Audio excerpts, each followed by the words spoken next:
because otherwise I'm not going to be making decisions that are going to yield the results that I'm looking for. You cannot make a positive impact using negative communication.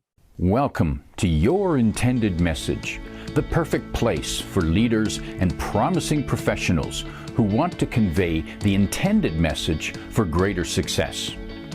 Every week, we interview experts who address the challenges and best practices to deliver your message effectively. That might be one-to-one, one-to-few, or one-to-many. And perhaps the most important conversation, one-to-self. I'm your host, George Torok. My guest today is Pamela Jett. Here's 3 facts that I think you should know about Pamela. 1, she is a leadership and communication skills expert who has been working with leaders for almost 3 decades to help them communicate, lead, and succeed. 2, she has worked with global brands and individuals alike to help them discover the words to choose and the words to lose. And 3, she is known for providing leaders with relentlessly positive communication tools they can use immediately, delivered with a dash of neuroscience and a ton of energy. Pamela Jett, welcome to Your Intended Message. Thank you for having me, George. Delighted to be talking to you today. And I'm curious, what is, and I'll try not to trip over the word this time, relentlessly positive. How can you be relentlessly positive? Does that mean being happy all the time? No, absolutely not. I think actually happiness is overrated. It's not a realistic goal for us to work to be happy all the time. Happy is situational. When something happens to us that we like, we often say, oh, I'm happy. Or when we receive a desired outcome, we say, I'm happy. And that's great. It's wonderful to be happy. Happiness is a really lovely thing to experience. However, it's not possible to be happy all the time. Sometimes in our lives, both personally and professionally, George, we have challenging situations. And to come at them and say, oh, I'm happy about that, it doesn't seem very realistic. So I believe in, instead of chasing happiness, I believe in fostering relentless positivity, or choosing to be relentlessly positive. Because when I am relentlessly positive, my likelihood of having happiness increases. So in many ways, a relentlessly positive attitude is one of the key drivers of happiness. And relentless positivity is all about our mindset. It is the unending or relentless application of effective and positive attitude. So it's that optimism piece. It's that relentless application of a positive way of seeing things. So it's communicating in the positive as opposed to the negative, looking for the good as opposed to the bad. And there are all sorts of techniques that I can teach leaders so that they can communicate and lead in a relentlessly positive fashion.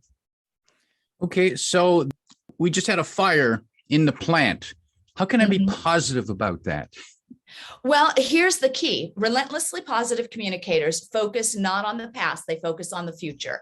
So they would acknowledge the devastation or the challenge. So a great leader would say something like, we have just had a very devastating fire, and I am confident that we as a team can put together a fast recovery plan so that we can get back on track in a timely fashion. So there are a couple of keys to that.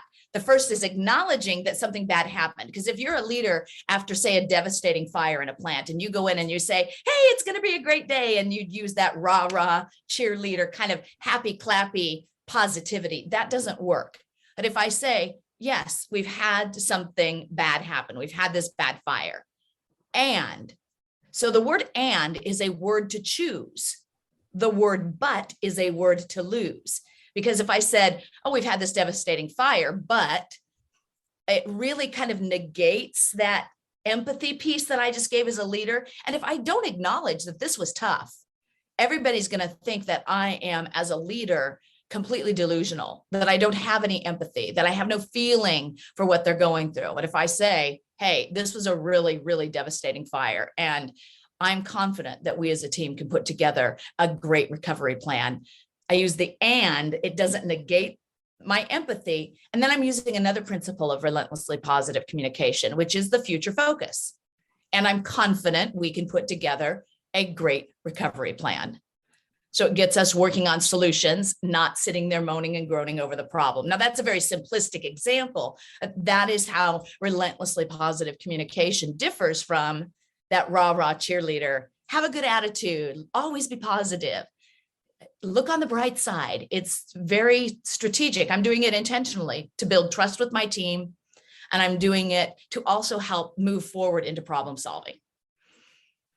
And Pamela, I find that intriguing. So relentlessly positive doesn't mean, oh, everything's wonderful, isn't it great? It means, oh, something bad just happened. How serious is it? Well, it's pretty serious.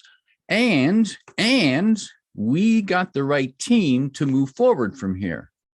That's the application of effective and productive optimism right there. It's that optimism. It's the way of looking at things from an optimistic standpoint. So it doesn't have to be, I'm in a good mood all the time. It's not that rah-rah, happy, clappy. It would be inappropriate to be happy after a devastating fire, or having to pink slip a chunk of your team, or having some tragedy happen, or even having losing a contract, or not getting the right materials to an event on time. And whatever it is that's bad, we've got to be able to acknowledge it, because if we don't, and this is the interesting part of the human brain, it's our brain's architecture, what we resist persists.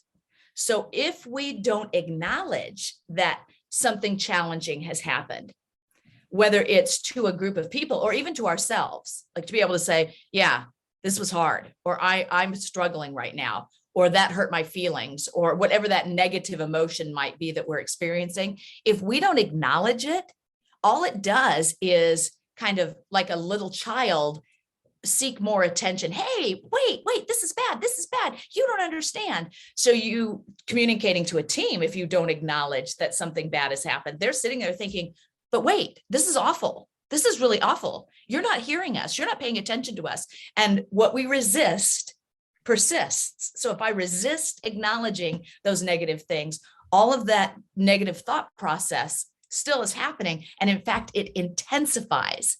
But just like with a child who's throwing a tantrum, if you say to the child, okay, let's talk about this, or yes, I know you want the cookie, that can help them just, okay, I've been heard, I've been acknowledged, and then we can move out of crisis mode. Same thing with my own self-talk or when I'm communicating with people. I want to acknowledge those negative things so that they can be manageable.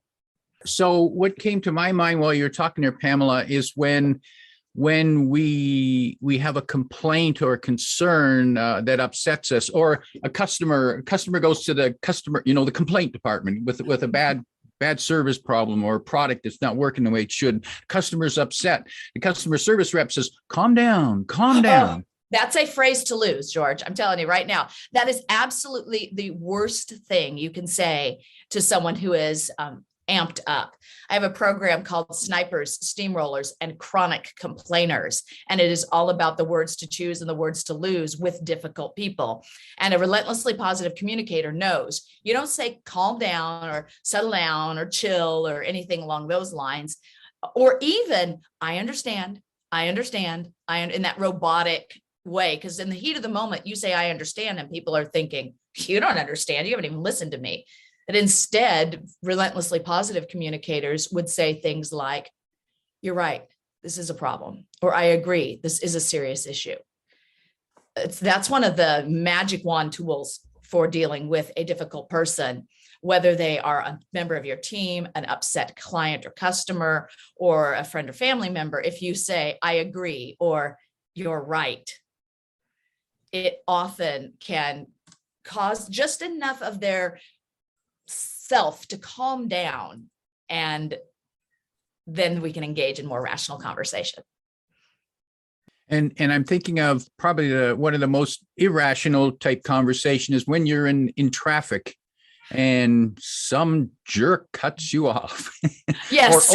or you cut them off. One or the other. And I never thought to diffuse the situation by saying, you're right, I did cut you off.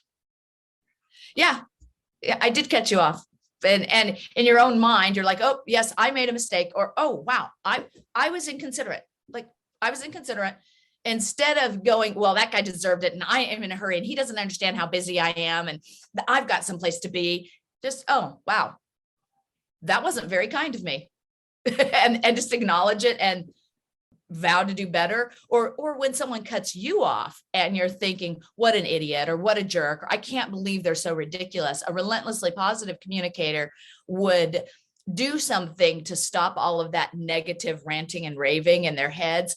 Sometimes people say, stop, cancel, erase. I have a friend who does, karate chop, like she sees it as she's chopping the thoughts out of her head. It's pretty funny. She's like, delete, karate chop. Okay, whatever. But we do something intentionally to stop that negativity, and then just simply say, they must need to be somewhere.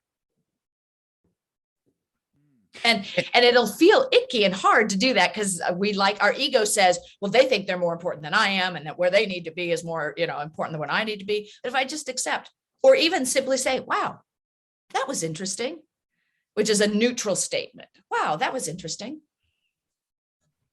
Wow, that was interesting. Yes. And I can see the benefit there, not just only in calming the other person down indirectly, but calming ourselves down. Yeah, absolutely. If I want to get amped up and throw energy over something that I can't do anything about, I most certainly can. I mean, I can get all worked up into road rage, but I have never seen my road rage or my frustration at traffic or somebody else's driving cause the situation to change. It's like being at the airport, George. If we travel a lot, and you get at the airport and you see people throwing hissy fits, and that has never made a line go faster. It only upsets the person throwing the hissy fit. So whether my hissy fit is happening externally and others can see it, or it's just an internal battle, it does me no good, and it doesn't fix the situation. So I like to take responsibility in that way and use more neutralizing statements for myself, like, oh, that's interesting. Or one of my favorites right now is, because we have lived in such what people sometimes are saying difficult times, I have decided to replace the word difficult or challenging with the phrase or the word unprecedented. Because unprecedented is still accurate. So my brain doesn't say, oh, that's a bunch of nonsense, you're fibbing to me. My brain says, yeah, they are unprecedented. But if I say, oh, we're living in such good times, my brain would say, no. But if I say unprecedented, my brain agrees with that. And if I say, oh, we are living in challenging times, we are living in difficult times, we are living in soul crushing times, those phrases that you hear people say, that also feels true to my brain. And my brain says, yeah, and it just drags me down. So I've worked to even change how I talk about our current situation, whether to myself or to others. I'll say, we're living in some unprecedented times, which is, for me, feels neutral and accurate. Neutralize. Why do you think, Pamela, that we automatically, or it seems like we automatically want to over dramatize the negative? Oh, well, this is the dash of neuroscience. So our brain's architecture is hardwired to go to the negative. It's just how we are. It stems from survival. Anytime we experience anything new, anything different, anything unexpected, our brain automatically codes that or categorizes that as bad, wrong, scary. It categorizes it in a negative way. So imagine ancient humans were walking along a path and they saw an animal that they had never seen before. If they decided it was friendly and it was not friendly, that's life-threatening. But if they decide that it's hostile, that will save their life to decide, even though they don't know, hey, that thing could be dangerous. So until they know and have more evidence and data, it was always, that's going to hurt me. And we've not outgrown that. That's how our brain's architecture works, is that we go to the negative. So it takes a lot of conscious effort as leaders and as communicators to communicate in a way that can override that negative tendency. And it's so crucial to override that, because the way we feel directly impacts the decisions that we make. Directly. Every decision you make is an emotional decision. And so I've got to learn to manage that part of my leadership, because otherwise I'm not going to be making decisions that are going to yield the results that I'm looking for. You cannot make a positive impact using negative communication. Cannot do it. And Pamela, what I'm hearing there is that leaders need to be more aware of their emotions and their especially their negative emotions, because that will negatively affect their decision-making skills. Absolutely. There was a groundbreaking study done by a scientist named Antonio Damasio, and I won't go into the details of it, but he discovered, after working with people who have traumatic brain injuries, that every decision that you and I make, including the car that you buy, the clothes that you wear, the people you spend your time with, every decision, from the major decisions to the most minute decisions, start out as a feeling first.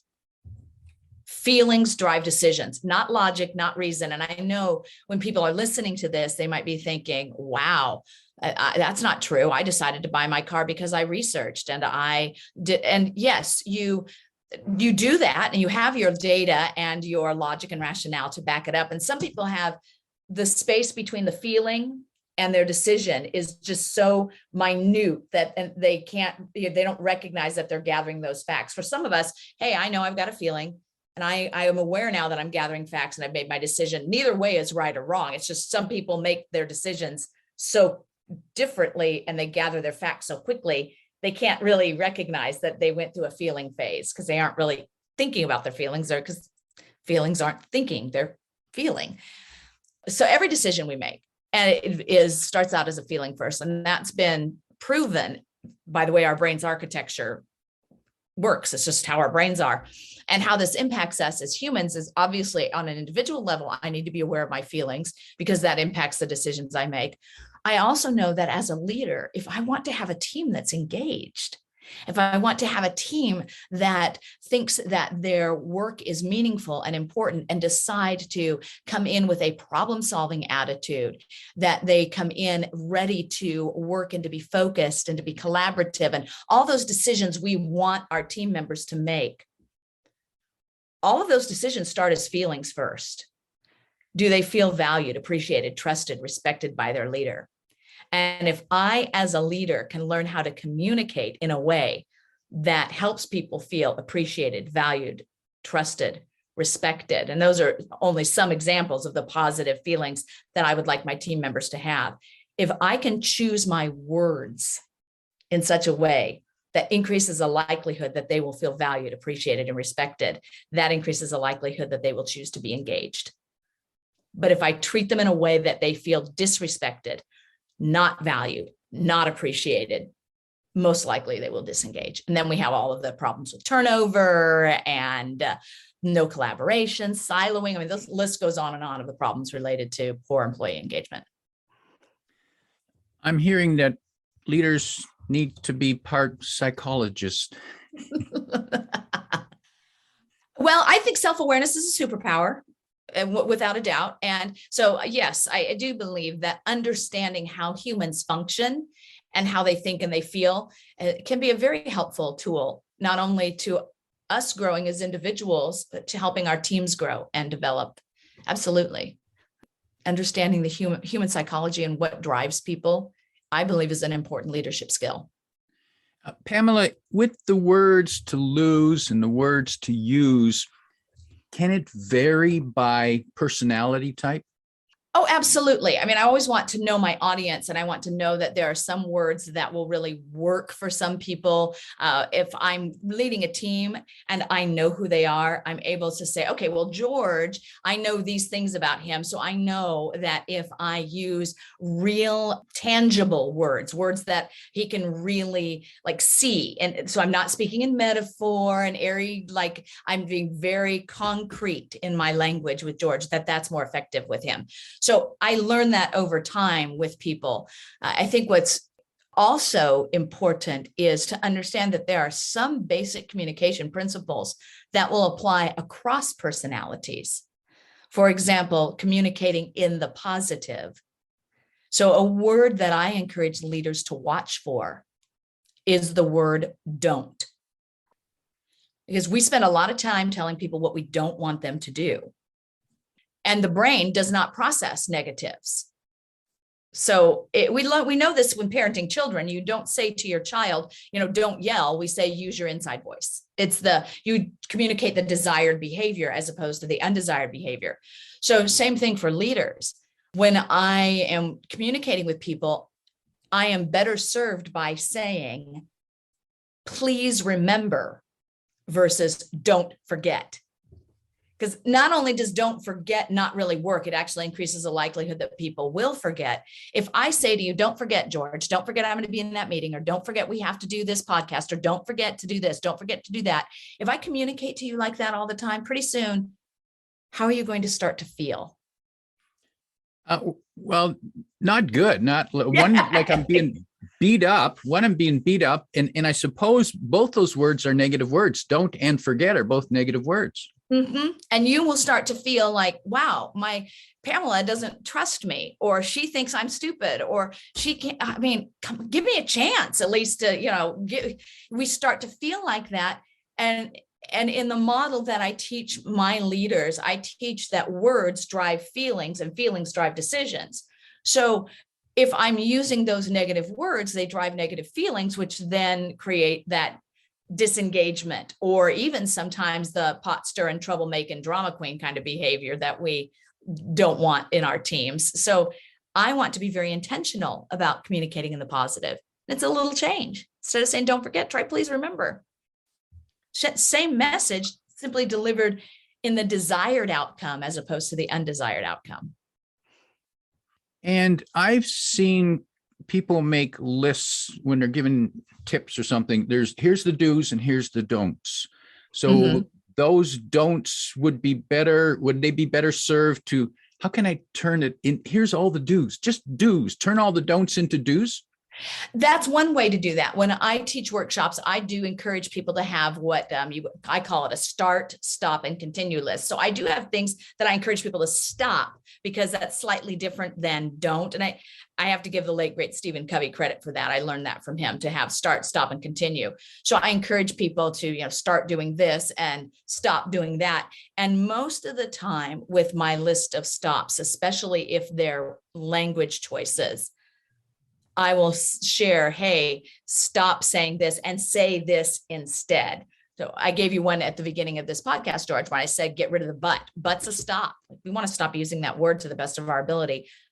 And that's universal. It's something that goes across contexts. It doesn't matter whether you're speaking to a peer, someone you lead, or a family member or a friend. Getting rid of but is a really good idea across the board. Same thing with don't. Replacing what we don't want with what we do want. Universal across the board, across every relationship. That's going to generate better feelings, which will generate better outcomes. And I can see how stop doing it this way is more positive than don't, because don't has a shaming feeling to it, where stop is more of a like, stop, like there doesn't have that same. And why it's that way, who knows? It's obviously connotative and comes from our experience in the context. But when a moment I say stop, maybe it's because it's more action oriented as opposed to judgmental. Don't has that judgmental tone. Very good observation. I've not had that observation before, and yet I would agree with it completely. And what about instead of using the word instead of this? Instead of X, try this. And that's instead of is a really great way of rephrasing another thing that leaders ought to at least examine in their vocabulary, which is the word should. Instead of saying should, you should do this, or you should do that. And it's the old joke. Nobody, likes to be should on, but gets a laugh every time. And people don't appreciate it. The moment you try to tell them what they should or should not do, people get defensive. That is what it triggers. Don't you tell me what to do. You're not the boss of me. And maybe I am the boss of them in the workplace, doesn't matter. I'm still going to get pushback and defensiveness if I try to tell people what they should do. Instead of shooting on people, though, I could say, hey, instead of doing X, perhaps try this. Or instead of doing that, try this instead. It's a good replacement word. I like that. It has a lot of, that's got a lot of uses. Instead of perhaps try. Mm-hmm. Which Perhaps try. And that feels supportive versus attacking. And here's why. This is what's so interesting when you really dive into this kind of, I'm nitpicky about language. I admit it. I am very nitpicky because it matters. It's so important. When I say instead of X, please try or perhaps try, I am respecting your freedom of choice. And nothing will trigger defensiveness in an adult faster than me trying to take away their self-determination or their freedom of choice. Nothing will shut people down or trigger defensiveness faster than someone else trying to take away their right to choose. How it works. So if I try to take away your right to make your own decision, you're not on a very basic level. You're not going to like that. So if I say you should do it this way, I've essentially said, and I call it command and control language or top-down communication. So when I am up here saying you should do, I'm talking down to someone. That's talking down to them because I have the power and they don't. The moment I use, I would highly recommend, or I suggest, or please try, or instead of doing X, perhaps do this. Now I am here and the person I'm speaking to is here. It's not this anymore. It's this. You get to choose. I'm letting you know, maybe as a leader, I would use language such as, I highly recommend, or I advise you to do this way, or even, the contract dictates we do it this way, because at least it's not me saying do it, it's the contract. And there's nothing wrong in a leadership position of recognizing that you are saying it is better if, or that you do it this way, because here's what's going to happen, as a result. You can enforce consequences all day long of people's choices. And people may make a choice that has a negative consequence for them. We simply want to respect the right that they have to choose for themselves. And then they may enjoy or suffer consequences. Pamela, when suggesting ways of doing things, is it a good idea to always connect the consequence or the relevance? I believe that depends on the context. So I would not say to always. Sometimes it's implied. People know that. So if you say, as a leader, I'm going to ask that you do it this way, please. That's at least asking them, and ask that you do it this way, please, because that's what the rules are. Or even just saying, please do it this way is much more respectful than you should do it this way. I avoid the shame. Please do it this way. A lot of times people understand what the consequences are. However, sometimes leaders make a big mistake in assuming that because they, as a leader, understand what the consequences are, that the people that they are leading understand. So I believe it is my responsibility as a leader to draw a straight line between actions and consequences, or decisions and impact. So if I ask someone to do something in a particular way, that's akin to telling them, here's why, because here's how it relates to the bigger picture, or here's how it's going to help us renew that bid, or here's how it's going to help us achieve our monthly goal.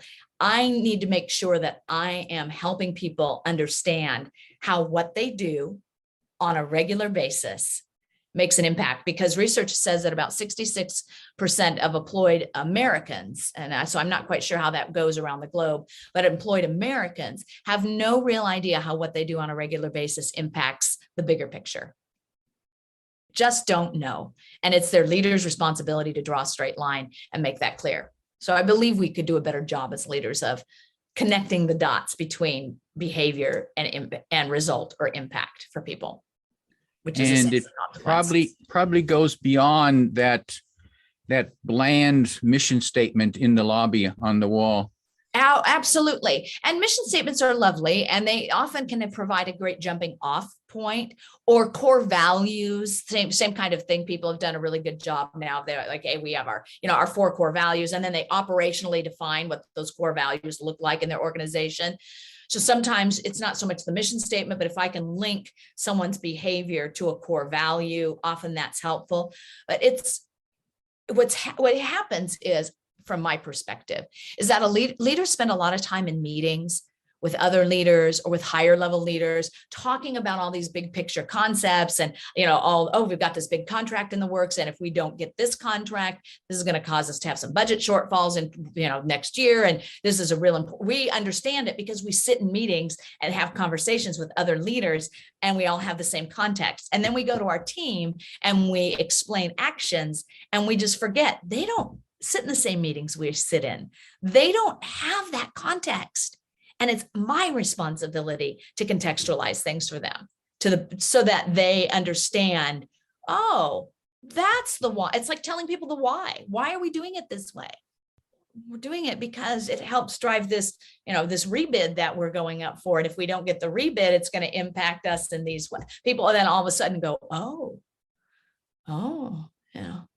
in some of my workshops, I run an exercise where I have people list the things that they do on a regular basis, their primary core responsibilities. And then we do a deep dive, and it's like, well, why does that matter? Why does that matter? Why does that matter? Why does that matter? And it's amazing how pretty quickly people can go from that day-to-day activity to something that's very meaningful for them. Because we can get to, it keeps a roof over my head. I get to send my kids to college. I get to, they can get there pretty quickly, but they haven't been intentional in thinking about it before. And it's a very eye-opening exercise. Pamela, is there a guideline, a general guideline that people can apply when it comes to picking the right words, what words to choose and which words to lose? Is there There are 3 principles. There are 3 guiding principles of relentlessly positive communication. And if we can work on those as leaders, we're headed in the right direction. And I've mentioned most of them, but we can recap them. The first is to communicate in the positive. So talk about what you want as opposed to what you don't want. Communicate in the positive. So that's a big core principle. Second core principle of relentlessly positive communication is to be future focused. Now, it doesn't mean you don't acknowledge the past or learn from the past. But when it comes to being effective in our communication, we want to consider something along the lines of the 80-20 rule, that 80% of our communication ought to be future focused and 20% can be the lesson we learned from last time. So we use that lesson as a springboard to move forward. Or in the example of, yes, there was a terrible fire. Yes, we're acknowledging that past event, and now we're focusing on the future. So we have positive communication, future-focused communication. And the third and final concept that we haven't talked about in this Your Intended Message podcast very much is the importance of clarity or specificity. Like, I can't assume that it all means the same to someone. So if I were to ask someone a question such as, how much money ought you to spend to go on a nice vacation? Or how much money ought you to spend to buy a nice car? Or how much money does a nice home cost? And you get a group of 10 people to write down a number. Those numbers will vary wildly. And yet I said, well, we want to buy a nice car. We want to buy a nice home. We want to go on a nice vacation. Nice means different things to different people. So as a leader, I have to be very clear with my communication when I delegate or give opportunities for people who I lead to ask questions, and not get defensive if they question something and I think to myself, well, I just said that. Well, maybe if I use the phrase ASAP, which is another thing to lose, by the way, because it means different things to different people, we now have a ton of miscommunication going, and miscommunication is at the root of about 80% of problems. So specificity, clarity, or opportunities to provide that clarity, that's what a relentlessly positive communicator does without letting their ego kick in and say, well, I was clear, you weren't listening, it's all your fault, not my fault. And it's like, oh, maybe I'll phrase it differently, try a different way.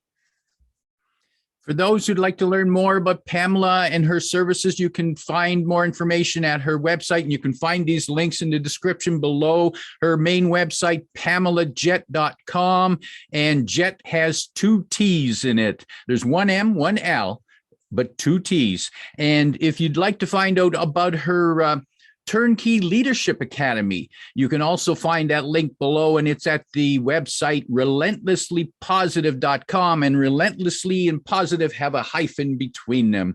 And they're at the website, there's also there's a survey that you can take, a quiz that will give you your measure of suitability to for a group coaching, whether or not you are suitable and how suitable. And you can find those links below in the description.